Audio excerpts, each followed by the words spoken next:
Okay, so I have the immense pleasure of introducing Sarah Wilson, who is a multi-New York Times, Amazon bestselling author, a podcaster, a thought leader, a minimalist, philanthropist, and climate advisor.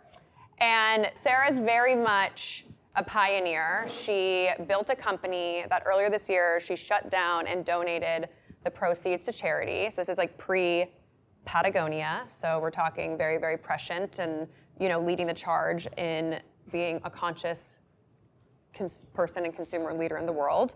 And she wrote this book called This One Wild and Precious Life that I read a couple years ago that I think I bought and sent to every single person that I know, because it just so deeply resonated with what I think we need to hear right now, and also this idea that we live in supposedly the most connected time than ever, but also the most fractured time, right? The most lonely time. And so obviously talking about business and spirituality and leadership and entrepreneurship, I think she has a lot of wisdom to share to sort of help us think about being a thoughtful leader in the world that we live in. So thank you for being here. It's wonderful to join you from the other side of the world. From Australia. From a different season, different hemisphere, different time zone, different day. Yeah, she woke up and did this on her Saturday, so we can just be very, very grateful for that. So entrepreneurship is all about edges, and you talk a lot about edges in your book, and I'd love you to define that for us, but also talk about how actually leaning into our edges makes us a happier person. Yeah, the edge is super important to me because I think what it does is it gets us a little bit scared. We need grit and we need discomfort to create, to expand, to go to our next level. And that's something that has been really rich from our culture. I know that you talk a lot about technology, and I'm sure we're going to be talking on technology in this discussion, but 90% of technology that has been created in the last 30 years has been all geared towards removing discomfort, not towards, saving the planet or, curing cancer necessarily. It's really been about getting rid of discomfort. And we are now a whole culture that is not used to going to our edge. And as a result, the statistics play out in the US. In Australia, innovation has dropped. The correlation is very, very real. So going to our edge, I mean, from my point of view, what it does, and I sort of describe it almost in a physical way using the analogy of a tree. If we stay close to the tree trunk, hugging in close, it's all nice and comfy. We can start, it's sort of cozy. It's a little bit dark. We can sort of see everybody around us. Everybody's doing the same thing. It's a bit suffocating. However, if we go out to the outer limbs of the tree, that is where we feel the action of life. We smell all of the smells. We get the breezes. It's slightly perilous, like we've got to actually fend. And that's a word I use quite a lot. We've got to fend. We've got to use our body, our agility to find ways to cope. And it's through that we come online, we come alive, and then we get innovative and creative.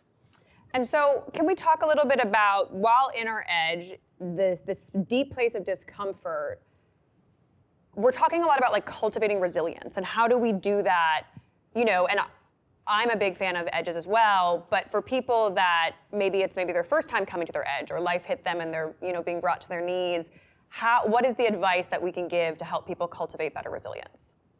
Yeah, well, Pema Chodron, the wonderful American Buddhist nun, has a great phrase, and she's like, if you're at your edge, it's where you're meant to be. And again, our culture doesn't teach that to us, right? Like we get told that discomfort is something that we've got to eradicate. In fact, quite the opposite. Cultures throughout history have told us that that's exactly where we need to be because, and you sort of touched on something there, it actually enables us to build a resilience, right? And it actually prepares us for even harder times, more difficult times that might come towards us down the track. But yeah, it's got so much to do with that piece of information, that dialogue in our culture having been removed, in part by technology, but just by, I think, opulence. When you have more opulence, you spend your time trying to find ways to make things a little bit more comfy and cozy. So I think this is something that I really try to share with people is if you're feeling uncomfortable, good. It means that something's happening. It means that it's time for you to rise. Brene Brown once said to me, and that sounds so ridiculously wanky, doesn't it? I love like my dear friend Brene on their podcast, and I'm like, okay. Yeah, well, we were actually, this is pre the invention of podcasts. This was probably about 8-9 years ago. We were in a conference room in Australia, and we were talking about the fact that she said that when she feels discomfort, she goes, right, this means something is happening. And I think that's a really great piece of phraseology to keep in mind, rather than, oh my God, I'm uncomfortable, I've got to eradicate this, I've got to fix it before I can get on with my best life. Instead, if you say, hey, this is exciting, something is coming online, something's happening, I'm being asked to rise to something, we always know there's something there that we need to be rising to. But what we do is we spend all our energy trying to shut it down, cocoon ourselves, protect ourselves, which of course gets us nowhere. We don't live, we're avoiding, you know?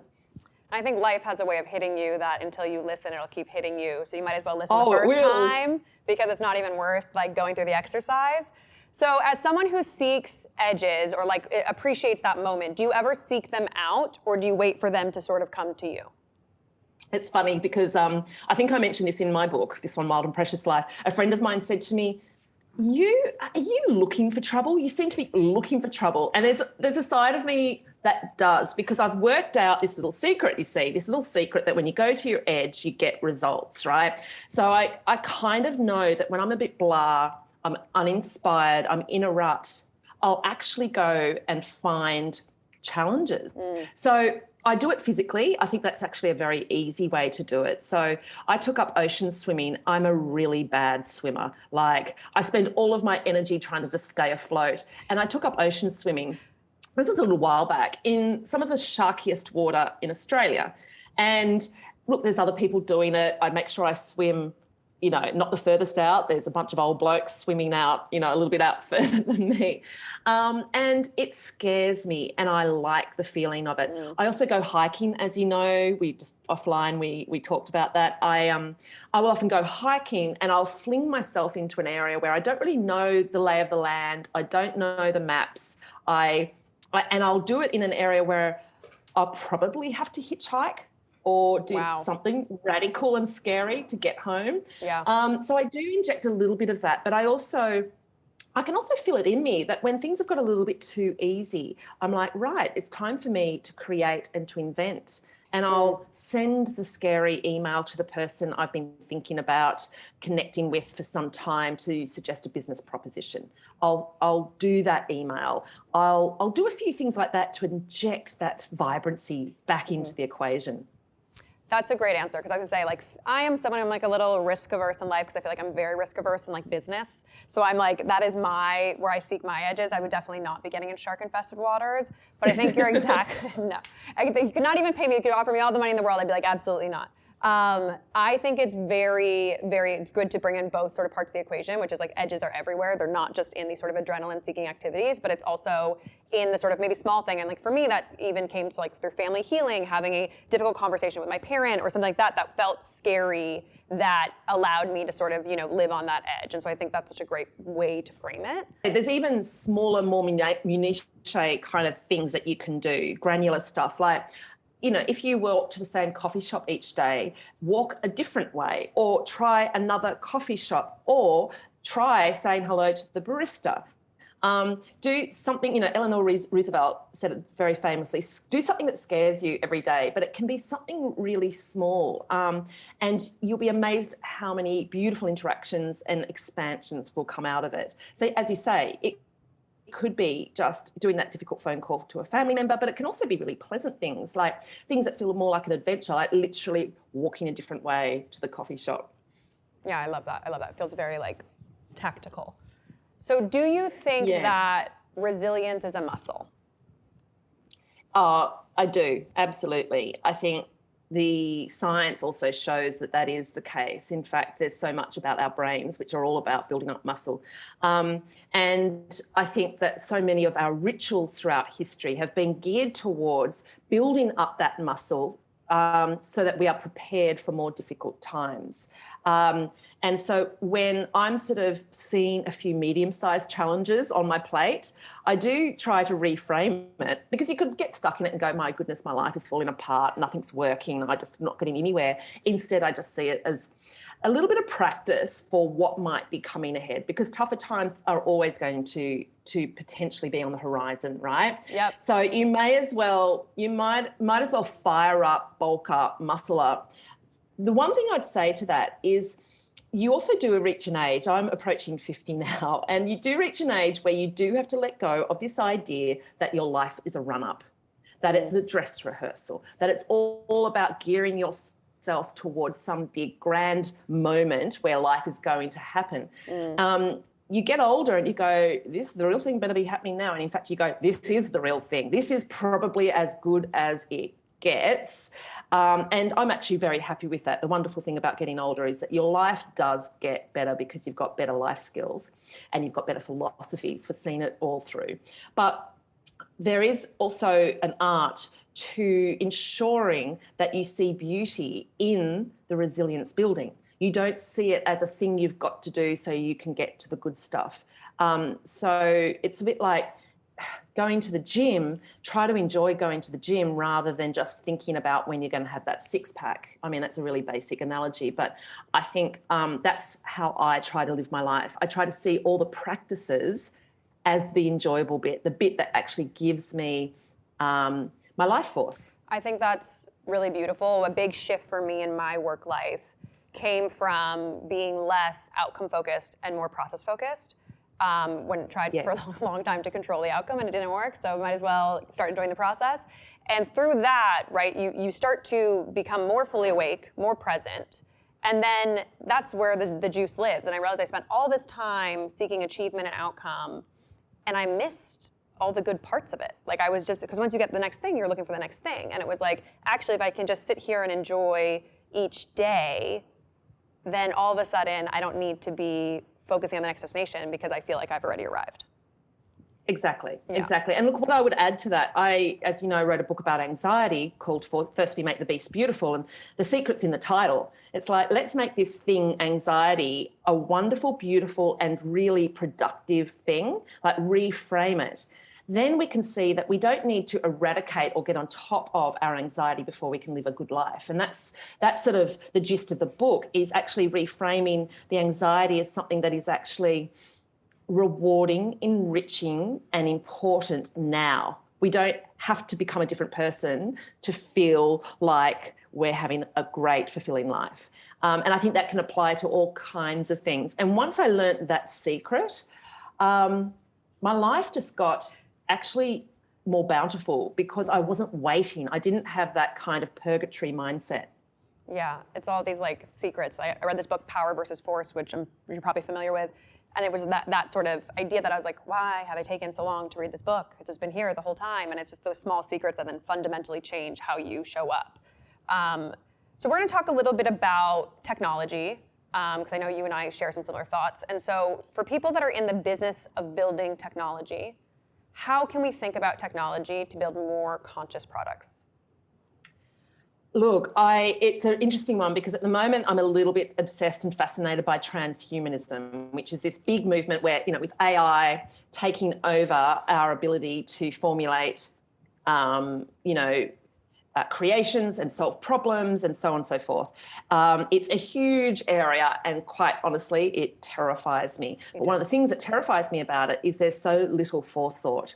There are so few people who are actually sitting back and going, hang on, guys, do we want a world where robots take over from us? There's nobody actually in a committee room having these discussions. There's no moral ethicists in, sort of tacking on to Elon Musk's work, So it's a huge issue, and part of the reason we land in so many problems today, look at social media. Sure, it was a great idea, but did anyone think 20 years ahead about the ramifications on social connection, children's minds, bullying, trolling, all of that kind of thing?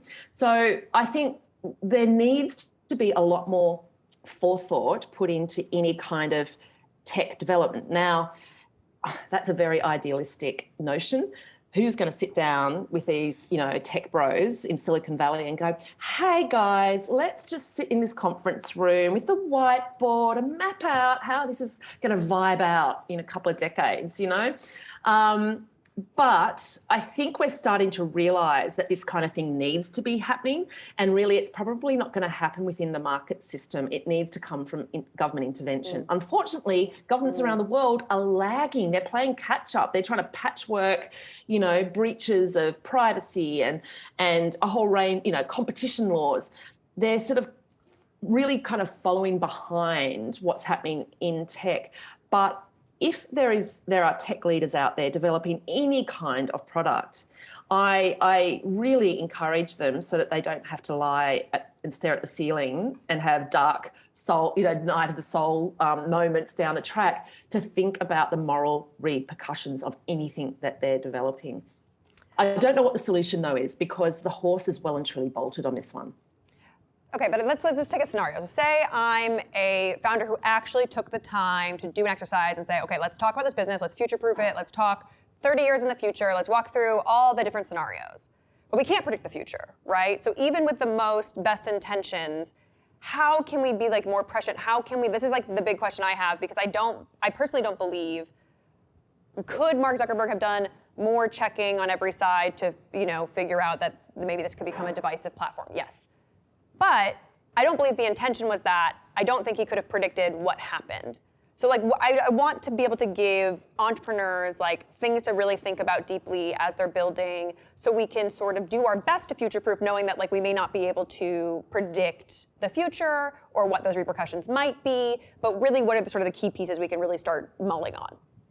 Well, I think where you start and where the intention is where you will often head out. And when I set up my business, I Quit Sugar, we had 6 mantras on the wall, and every single decision we made went through that lens, and there were things like give a shit. So does it give a shit? Do we give a shit about this? Does it actually suggest that to the world? Does it say to the world that this is worth giving a shit about, and so on? So we had a whole range of mantras, and I think businesses talk this, but I would encourage them to stick to it as they grow and progress. But look, what we need to do is ensure social connection, and I know Mark Zuckerberg started out with that as an intention, or at least ostensibly. I think we need to ensure that the glue, some of the fundamental things that have existed for eons are preserved. So we had the church, we had the state, we had unions, we had all these structures. We were smart enough as humans to set up structures that ensured that our selfish, individualistic tendencies didn't run rampant.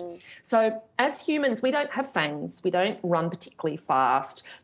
We are not a particularly ferocious, agile species, but what we've always had is an ability to cooperate, and that is what has seen us rise to the top of the food chain.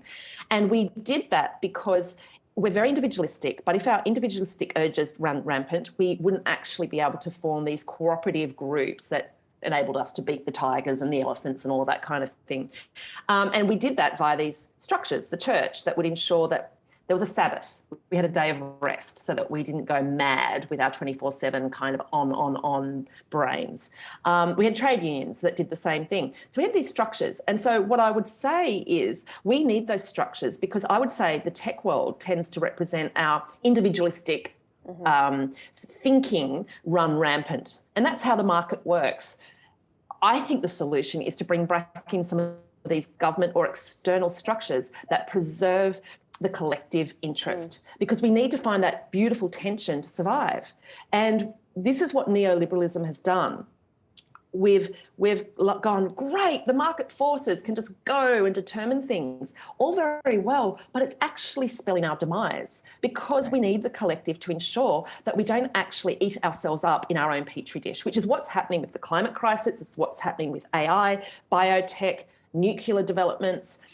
If we don't have these structures in place, then it's a real problem. So what I would say to tech leaders is to be supportive of these structures. They might seem problematic in the first instance, but they are for the good of the planet. So look, I think it's very, very difficult to retrofit some of our thinking and the lessons we've learned from technology so far over the last 30 years, but we do need to put in place these guardrails these moral guardrails. I don't think the market can do that on its own. That's my take. I know other people would disagree. No, I love it. I just love collecting these types of thoughts. I think it's stuff we really need to talk about and think about.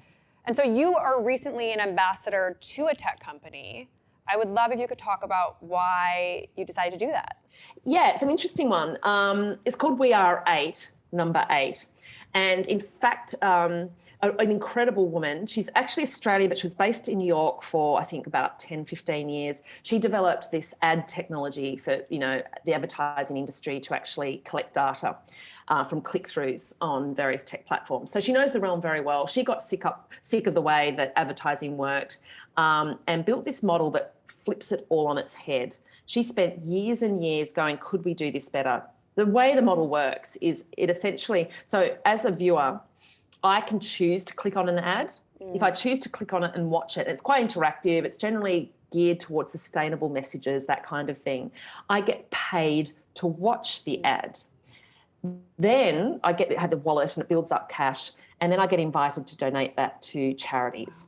So it's a real reversal of things. And then you get liked, and you can get lots of sort of kudos for donating your money. That's what you get the kudos for. So it flips everything on its head. So instead of getting likes for your vanity and narcissism, which is a horrible, horrible vortex to be caught in, you get liked for actually behaving as the kind of human you'd like to be, if that makes sense. So look, it's relatively new. It's just launched in Australia, and it's big in the UK, and the aim is to get to 8 million people who are donating, I think, $1 a week. That's $8 million a week. That can actually feed the planet just to solve one problem. So, I think when we're encouraged, and that's an example of how forethought put I guess, guardrails in place that steers the cognitive dissonances of the human experience to good things. And I think that's what we're craving right now, don't you think? Like, we're not naturally inclined. In fact, we've been so skewed in one direction that we've lost the ability to choose the better way, to actually rise to our best selves. And we need help to do that. We need structures. We need, as I say, moral guardrails. And I think this piece of technology has done that. It's a really good example of what we're talking about, I think. No, I love that. I think that what's hard about working within the system that we have is that when you invent, say, a new financial model, right, or a way of doing things, you're met with a lot of resistance around, we've never seen that type of model before. But to live in the world we want to live in, we're going to have to push, the innovation has to come from different places. And I think what we've seen over time is this sort of pattern matching happening in innovation that we need to sort of break free from to really create different types of products, and they could be tech products that create better outcomes, right? But I think that we have to move away from sort of the formula that works, because as we've seen, it's like not working as well. And so you do totally agree. Yeah, you do so much climate sort of education work, and when you're in the cycle of trying to create systemic shift, it's incredibly challenging. And so whether you're building a new business and trying to educate someone, or you're trying to create systemic shift, how do you stay generative in that process? It's a great question. And I think anybody who's been an activist, or anybody who's tried to push against the status quo in any kind of way, knows the feeling of what works. Like, how am I going to get through to people? And I think you sort of do the full circle. You sort of do the micro stuff where you think, like, if I can get everyone to recycle, that'll open their eyes, and then it'll go upriver. Then I go upriver and I try to work with politicians and BlackRock insurance, like I go to the top. And then you sort of go, well, they're only going to listen if everybody down here is changing their ways and pressuring, So it is the full cycle. One thing I would say, having been in this space of change making and really suggesting changes that people don't want to do, like quitting sugar. If I'd said I quit broccoli, I reckon, my job would have been a hell of a lot easier. But I quit sugar. I sort of went for the hard one there. And also tackling anxiety, and then, of course, the climate crisis ahead of, I suppose, where we're at now, where there's a lot more discussion in the space. But what I would say is that, first of all, you've got to find a way to find it joyful yourself. So be the message, yes, but on top of that, you've got to be the message and make it sexy because you genuinely enjoy it. So, if you're denying yourself X, Y, Z. So, we were talking before, weren't we? You love fashion. You love the process of expressing yourself through clothing. If you're denying yourself that, then you're not going to be a great pin-up, inspirational kind of personage for the movement. You've got to find a way that makes it flowy, joyful, elegant, expressive. So that's what I do. Everything I do, I ensure that I love doing it, and I try to make it look sexier. And you can see that I was the editor of Cosmo for many years, so I have to use this language. But I've got to make it sexier than the status quo. So I go out hiking, and I'm not doing it to sort of, flog myself. I do it because I love it. And all I do is share messaging in and around how wonderful it is. Ditto with the fact that I wear the same clothes over and over again. I don't make a big song and dance of it. I just wear it, and I kind of try to make myself look like I'm happy while I'm doing it, No, you do. You seem extremely joyful in it, which is why I'm always like, maybe I need to, I work on it, but I'm always like, she's having a great time in these outfits in her one little bag. And I'm saving so much time and stress and kind of palaver. Like, that's what I love. Like, I can just get on with things. I've just got this flow. I can arrive into Paris with my carry-on bag. I get straight onto a Lime scooter. I get to my Airbnb, and I'm on a date with a really hot Parisian guy within an hour, That's the way you can get things done. As I say, I try to sell it in. If you're Sarah Wilson, yes. The commercial background speaks, I suppose. So I think we need to be doing that. The other thing I would say is that we need to be aware that dramatic change, big change comes about with lots of micro movements. And I think what happens is a lot of people enter the sphere of a difficult issue and feel that they've got to get this sort of hyper view of the hyper object, and then they've got to then move forward. So a lot of, I hate to say it, blokes enter the realm and go, right, I'm going to open the new charity. I'm going to launch the new app that's going to solve everything. And it's like, yeah, good luck to you there. Like, that's not going to actually get anywhere. What we've got to do is accept that all these little movements actually start to shift the dial.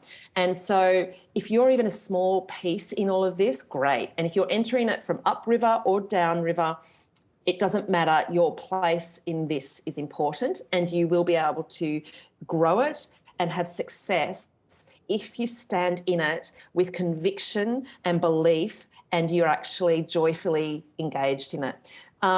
We worry way too much about finding the singular solution to our problems. There's not one. There was a whole, if I can use this language, it's an ex-army term, clusterfuck of things that got us into this mess. It's going to have to take a similar clusterfuck of stuff to get us out of it. And it's going to mostly be mindset. I really do believe that. That is going to be the critical energetic force that'll get us there. And then it'll be a whole heap of apps, inventions, movements from all different realms working at the same time to move the behemoth beast in the right direction. I agree with you. I think it's a lot of, we want instant gratification, but so much of this work is small building blocks that equate to a larger change over time.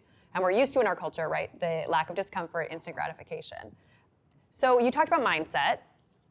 You have a specific ritual that you do to get yourself in a specific mindset to be joyful in the work and to, continue it in the way that you have across a multiple, verticals. So would you talk to us a little bit about your ritual and like how it informs you and how it works for you?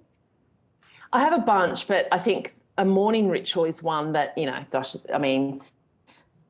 we've been talking about that for years. Do you remember about 10 years ago, everyone was obsessed with blogs that were about people's morning routines? It was just a thing, and everyone wrote books about it, and every podcast or interview you heard with people, they'd talk about, oh, yes, I meditate. However, there is a lot of science behind it, and it's based around decision theory that's been done out of MIT. And I've spoken to quite a number of the researchers, the original researchers that looked into all of that. Having to make lots of decisions, particularly in the morning, actually uses up a whole heap of the part of the brain that also controls anxiety. So the flight or fight mechanism. The two parts of the brain evolve together, one taxes the other. So if you're making too many decisions, you get anxious. If you're anxious, you can't make decisions. So it's a horrible vicious cycle. The way to break it is to make less decisions. So that's the science behind the morning routine, which sees Barack Obama, he had 2 suits throughout the entirety of his presidency. Mark Zuckerberg has 2 types of T-shirts, one type of genes, you know, Steve and Jobs, they the all comic. work to the same. Exactly. They all work to the same science. And I also have, I say in my book, all of these experts that I spoke to, the other thing they have in common is they have a boring breakfast. So there's none of this, I might have some eggs Benedict and I'll have a chia pudding and I'll have avocado on toast. Like, they just eat the same thing, because the less decisions you've got to make in the morning, the better. So routinize or create certainty anchors is the terminology that's used. So me personally, I get up, I exercise pretty much straight away. So I'll either get out of the house and, you know, I live near the beach at Bondi, I sand run, and I live at the beach in Bondi for a very particular reason. It's about setting up these structural provisions that enable me to live this kind of life. So I sand run, I swim across the bay with the sharks. And if anyone wants to check out an app just to see the sheer number of sharks at Bondi, I think it's called Drone Shark app. You know, nobody's been bitten for a couple of years, so hey, the odds are in your favour. But so I do that, or I'll just do a simple workout at home. I have to confess, I've got a little bit of Stockholm syndrome from COVID, where we all had to exercise at home, so I do a little bit of that still. I then meditate. You're meant to do it for 20 minutes. I do it for 10, 15 minutes because, like, I'm too impatient. I just like to do everything the speed version. That's what works for me. I don't like sticking to rules. So I do 10 to 15 minutes. And then I get on with my day. I will go through emails and I write out what I need to be doing. So they're sort of the basic things that I'll do, but then I'll also exercise a second time during the day. That's part of my routine. There's other things I do as well that sort of ensure that I stay on track. My eating, for instance. You know, I hate being told what to do, which is ironic given that I ran a program trying to get people off sugar. But I will not, if anyone says to me... Yeah, it's fine. You can tell them, they can't tell you. Well, what I did was, it's called I Quit Sugar, right? I Quit Sugar. I gave it a go. I did the deep dive into all the research and how to actually shift your brain chemistry and physicality so that you can quit sugar.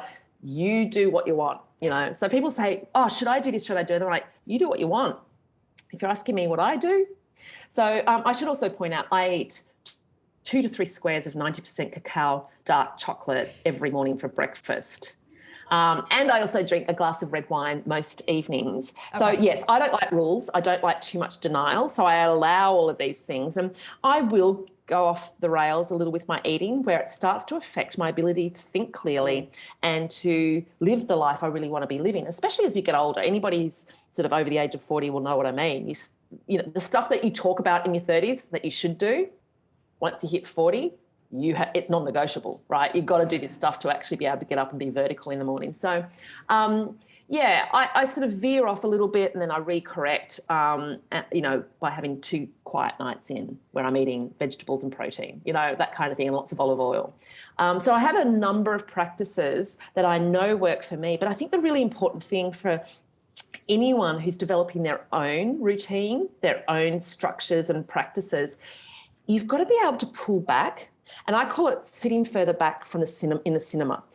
You can sit really close up to the cinema screen where it's all the actions there and you're totally caught up. You know, when you're so caught up at work, you cannot stop thinking about anything else but work, and it's everything, and people can't even get through to you. Then some people completely check out. So the yogis that have been meditating for too long, they're not even in the room enjoying the show, right? They're just kind of off out the back somewhere in some other realm. You've got to find your sweet spot in the cinema. And sometimes it requires moving a few seats forward, a few seats back. And to do that, you've got to be able to have a practice that sees you coming back to yourself and going, all right, am I wobbly right now? Am I too close to the action? Am I gripping and not seeing the woods for the trees? You know, do I need to back off and have a day of rest to regroup, refocus? The day of rest thing is also really important. There's a dopamine fasting tradition that happens in Silicon Valley, and Bill Gates does this, a bunch of them do it. It's an hour a day of no dopamine stuff. So emails, dating app, pings, etc. Then a day a week, you know, the Sabbath, in the olden days, and then a week a year of absolute shutdown. Some of them take it to the extent of no eye contact and no sex. I don't recommend those practices myself. You can do it in a far more charming way, far more enjoyable way. But I think there's a lot to be said for that idea of pulling back so that you can regroup, refocus, and then go back out there again with the kind of energy that you choose to put out, where you're not sitting too close to the cinema screen. And so walking and hiking is a big piece of that for you, right? So totally. Can you just talk us through sort of like how hiking for you keeps you connected to yourself? But I'm a big believer that for me, there's a recipe for creativity, and a big piece of it is, new stimuli, space, and stillness. And everyone has their own sort of version of that. But that's sort of when I'm walking in a new city or somewhere I'm traveling, for me, that's usually when I have the time and space to allow creativity to seep in, because I'm not running and chasing after the day-to-day work stuff. So I would love you to just elaborate sort of on your ritual with hiking. What you touch on there goes back to the edge stuff, isn't it? And scaring yourself a little. Like, shake up the snow cones so that you can see things in a fresh light. And walking in a new city is a great way to do it, right? It's not particularly scary, but it gets you fresh eyes. But look, I think the secret to most things is to not own a car. And that is then forcing you to walk everywhere. Walking, I looked into, there's about 40 to 45,000 studies that have been done around the world to show how walking has these incredible benefits, not just for your health and for things like decreasing cancer rates, Alzheimer's, ADHD. In South Korea and Japan, walking in nature is actually part of their health policy and part of the health treatment for kids with ADHD. And there's buses that ship kids out to the forest as a first step for trying to combat ADHD or treat it, I should say. So, yeah, the science is taken very seriously. And in the US as well, there are some states that are drawing on it. I think California has used it quite heavily for some of the local health policies. But there's, I looked at a lot of the studies and sort of paraphrased some of them so that readers don't have to go down the same rabbit hole. But some of the ones that I love that speak to some of the things that you've just mentioned there, walking goes at the same pace as discerning thought. So our brains emerged into the human brain, like a much bigger brain than our predecessors, when we put one foot in front of the other, as opposed to being on all fours. So the walking motion developed a part of our brain which is the part of the brain that controls discerning thought, which is what distinguishes us from the rest of the animal kingdom. And so to access that part of the brain, walking does that, right?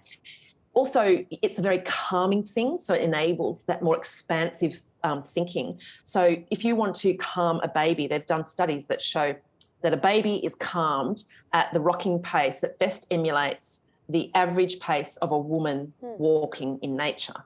I mean, it's just, there's all these correlations that make a hell of a lot of sense.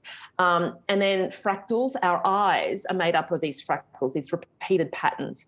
And when we see the fractals in nature, whether it's a palm tree frond or flowers or the rings of a tree, these beautiful patternings that are repeated over and over again, there's this congruence that happens in our brains. And so it creates this sense of belonging, which again expands our thinking and enables much fresher thinking. So hiking in nature works, and 20 minutes is enough. Even hiking around the streets of your city, suburbia, it will also have an impact. It's dialed up that little bit more when you walk in nature. So don't question it. If you're having a day where you're not clear or you're feeling anxious or depressed, just hike. I mean, it works. You don't have to question it. You'll get back and go, I don't know how that happened, but I'm feeling better. And that is very much part of my routine. And so much so that, as I say, I don't own a car because I have to walk everywhere. And like you, my creative thinking, so I always have my phone with me and I have to do voice memos as I'm walking. Oh, yep. And I won't say the hey Siri, because my phone is switched off, but something somewhere will respond going yes, Yeah, I've never been a Siri girl. I still to this day don't use it. So Oh, well, I do it to save my thumbs. They're so sore. But yes, I do voice memos to remind myself of the thinking, so that I can capture those thoughts. I mean, Nietzsche and some of these incredible thinkers, Vincent van Gogh, they used to have a notebook at all times and they walked to create. And in fact, Nietzsche, on the top of his walking staff, had a little hole where he had a bit of paper and a pencil so that he could sort of walk and take notes. Well, I actually love this because I think it's really, you touch on something really important, is that a lot of time we get these like kernels of ideas throughout the day, and if we don't write them down, we forget them, and they all build to something like an idea. Like, I write them all down too now that I'm in the very, very, very nascent stages of writing a book, and so it's like you have to write, like, all these little things come to you, so you write them down, and then I'm just like, I don't know what they mean, but I write them down. But I didn't do that prior in sort of my business life, and I think it's something that now I'm understanding the power of it. So I just want to like leave everyone with that takeaway, because I actually think it's a really, really good note to get in the habit of just writing it down, even if it seems innocuous, because it may not be. And actually, one of the big epiphanies of my company, so I had an entertainment tech company, and we were trying to make Hollywood more inclusive through reverse engineering to data, like through data. And in the beginning of building that company, we did a focus group with like 20-year-olds. And these 20-year-olds, in the process, they were like looking at a screenplay on our platform, and they were like, Courier font sucks. And I was like, yeah, we know. And I wrote it down, didn't know why I wrote it down. And then 2 years later, I was like, Courier font sucks. Oh my God, Courier font sucks. I was like, we have to reinvent the screenplay. And it was like this whole crazy thing that happened from like writing this thing down that I remembered to write down that then informed like the pivot of our business. And so that's, I think it's a really, really key small thing to remember for everyone to take away, because I think it's really powerful. Also having a notebook next to your bed, because quite often when you're falling asleep, some of these ideas will come to you, and you just have to put a couple of words there that will jog something in the morning. And I think it is really important to do that. It's messy. We feel that it doesn't make sense. Like but you revisit it and you place some structure around it. And I think that's the thing about creativity is, again, we live in this sanitized world. We think everything's linear. Creativity doesn't work that way. And it reminds me actually of this, that one, Jerry Seinfeld's got that show on Netflix, comedians getting coffee in cars or something. And there's an episode he does with Dave Chappelle, and he talks to Dave about how inspiration strikes and so on. And he describes it as inspiration pulls up in the car outside, and you might be, in your pajamas about to eat your breakfast, and it's like, too bad, you got to hop in. Like, inspiration honks the horn. You got to get out there, and you can't change your clothes or bring your cereal with you and eat it in the front seat. You just got to get in. When it arrives, just be ready with your piece of paper and your pen. I love it, Sarah. This has been exceptional and such a treat. And before we close, I have 5 rapid-fire questions I want to ask you, and just let your intuition guide you. What would you tell your 20-year-old self? That everything will be okay, and in fact, the worse that things feel right now, the better the outcome down the end, because of the work it'll take to get there. Love that.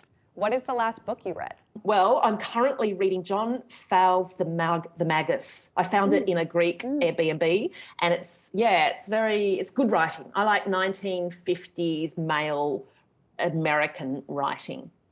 It's a thing. What are you struggling with right now? Oh my goodness. I'm actually struggling with where the second half of my life is going to head. Just a small one. But I am looking at moving overseas. Yeah, it is a very big existential crisis. I want to create big. I want to actually shift things. And I know that the next level I've got to go to is going to take some really, really serious maturity. And it's going to take all the stuff I bang on about and write about in my books. I'm going to have to live it. I'm going to have to not tell everyone about it. I'm going to have very quiet moments where I look at myself hard in the mirror and go, Sarah, do the hard stuff. It's a big leap that is ready for me to take. I'm on the edge, and I've got to do the jump without the wings and trust that the wings will arrive. They will arrive. I know that. What is they do. I know that. Yeah, you will be fine. I'm not worried, but I hear everything you're saying, but I'm excited to witness. What is bringing you joy right now? Oh, that's an interesting one. It's always nature. It is always nature, but nature has flipped for me because we are having another flooding event here. We've had 3 years of natural disasters, and so I'm having to experience nature in different ways and be so grateful for it when I can get out there. national parks in Australia have been wiped out. They're not accessible. We lost 20 to 30% of all of our bushland in Australia in those fires. I know in the States you're having similar issues with various natural disasters. So, yeah, I'm having to really appreciate the perilousness and the delicateness of nature as it exists in its imperfect form at the moment. But it still brings me incredible joy. What is the best piece of advice you've ever received? Well, I can't say it's the best piece, but it's the one that rings around in my head a lot, is that Rolling Stones song. You can't always get what you want, but sometimes you get what you need, and that takes radical trust.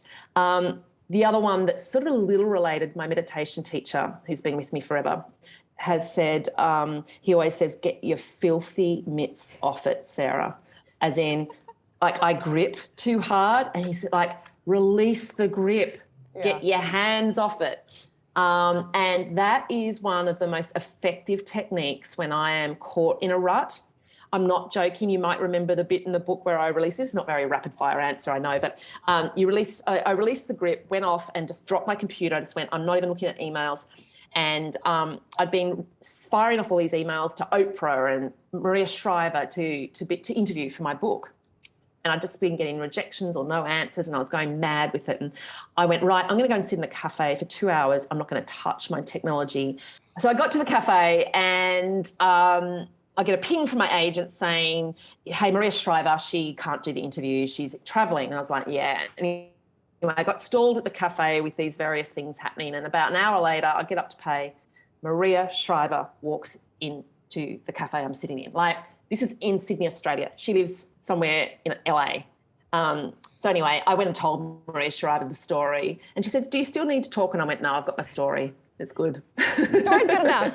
That's what happens. That's what happens when I release my hands. When I stop gripping life, the flow comes through and strange stuff happens. The coolest stuff happens. And I think your meditation teacher and my therapist would get along, because my therapist told me to stop gripping my dreams by their neck. And I said, okay, I gotta let them breathe. Paid good money. But anyways, this has been such a treat, Sarah. I'm so thrilled you exist. I'm so thankful you took the time today. Thank you. I've loved it. Thank you. See you soon.